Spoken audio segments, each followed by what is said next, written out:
Well, it's a methodology for embedding literacy and language learning in teaching the curriculum across subject areas and at all year levels. So it's come out of working with a lot of schools and teachers over the years in different sectors, different year levels, different subject areas, thinking through how we can embed strategies for teaching reading and writing in teachers' classroom practice. Well, our starting point was with Indigenous kids in South Australia, children who were either in Aboriginal communities or in urban schools, whose literacy outcomes, as we know, are really weak. So we worked with teachers in an action research project called Scaffolding in Reading and Writing for Indigenous Children at School.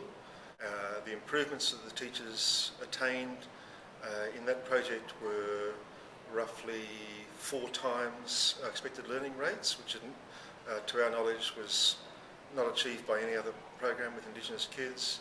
That attracted national attention, and we were asked to work in a variety of contexts in the mainstream, in primary schools and secondary schools.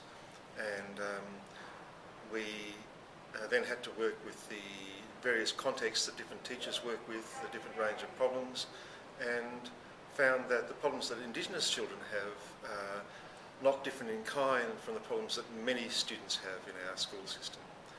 So the last 10 years has been a process of development, refinement and expansion so that we meet the needs of as many teachers as we can.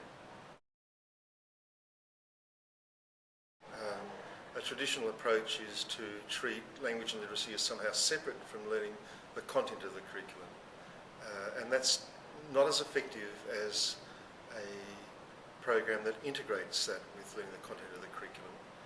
It gives teachers the tools to be able to teach literacy at the same time as they teach the content of the curriculum, so they're not 2 separate subjects. And the other probably main issue is teaching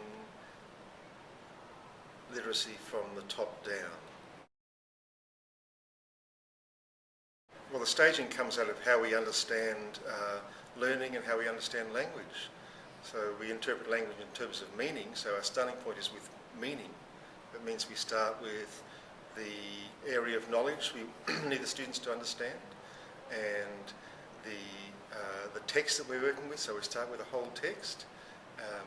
Once the students have a level of comprehension of a whole text, we can come down and work with language at the level of sentences, and then once they have comprehension at the level of sentences, we can come down to individual words. So our understanding of how language works, from texts to sentences to words, informs our understanding of our sequence.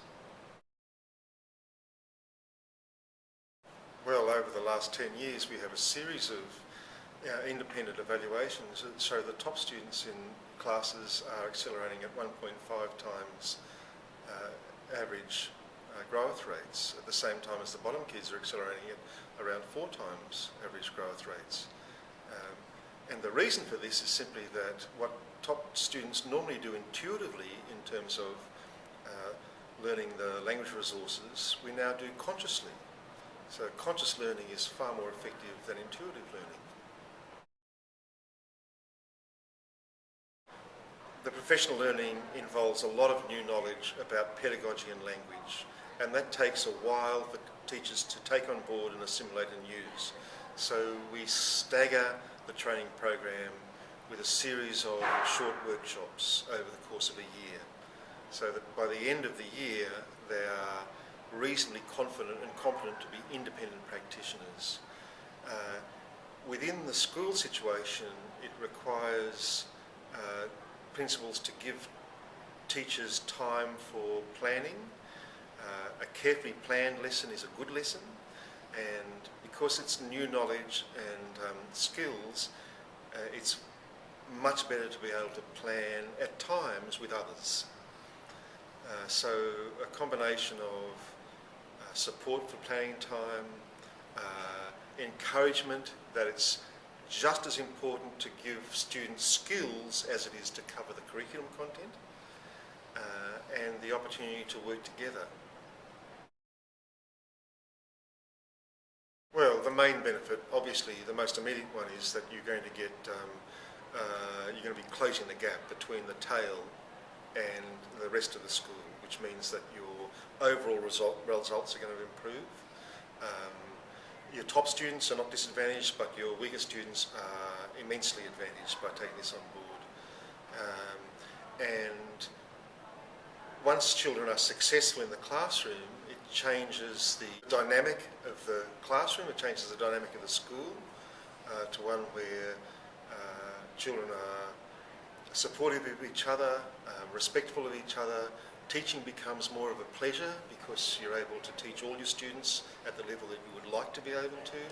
It enables you to cover the curriculum content much more effectively because students are becoming independent learners. A key issue that was constantly being raised is the improvement in behaviour management. Because children are now successful, we use success as the way to engage students and thereby to manage the classroom and the school. It's reading and writing, and it's learning school knowledge at the same time. Yep.